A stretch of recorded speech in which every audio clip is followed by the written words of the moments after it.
Welcome back to A's Linguistics. Have you ever wondered why the sound of p in pat, the f in fun, and the ch in chat feels so different when you say them? Today we'll break down three of the most important sound types in human language: stops, fricatives, and affricates. By the end of this video, you'll be able to hear and even see the difference. The basics of consonant types. In phonetics, consonants are classified by how the airflow is obstructed in the vocal tract. This is called the manner of articulation. Think of it as how the airflow from your lungs is shaped or obstructed as it leaves your body to create different sounds. If the airflow is completely blocked and then released, we get a stop, also called a plosive. If the airflow is partially obstructed, creating friction, we get a fricative. If you combine the two, block first, then release into friction, we get an affricate.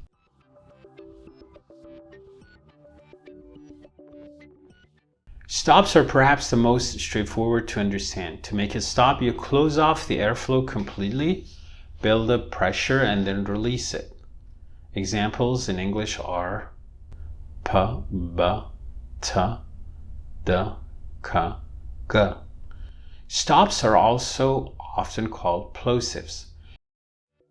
Imagine you're holding your breath, but just in your mouth. That's essentially what happens with the stop sound.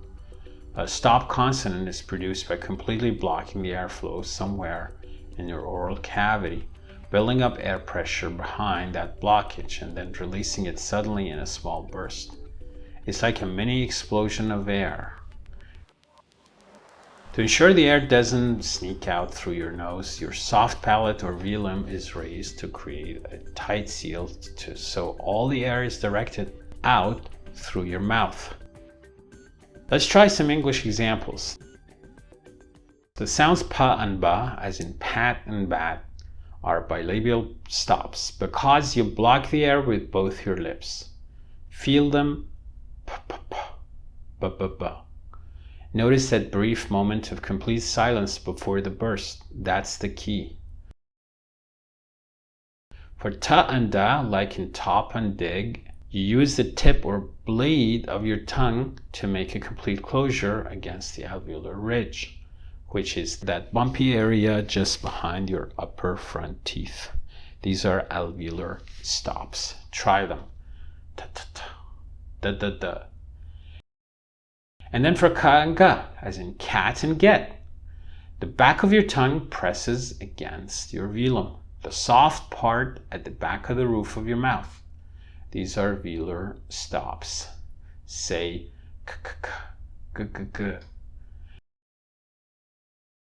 Other examples include the pa in open, the ta in butter, and the ka in bucket.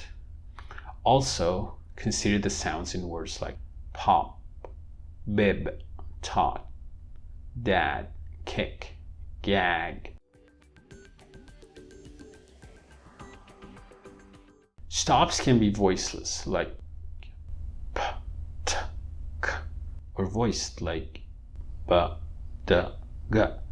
Voicing means whether your vocal cords are vibrating. For voiceless stops like p, t, k, you'll often hear a puff of air or aspiration after the release before the vowel starts.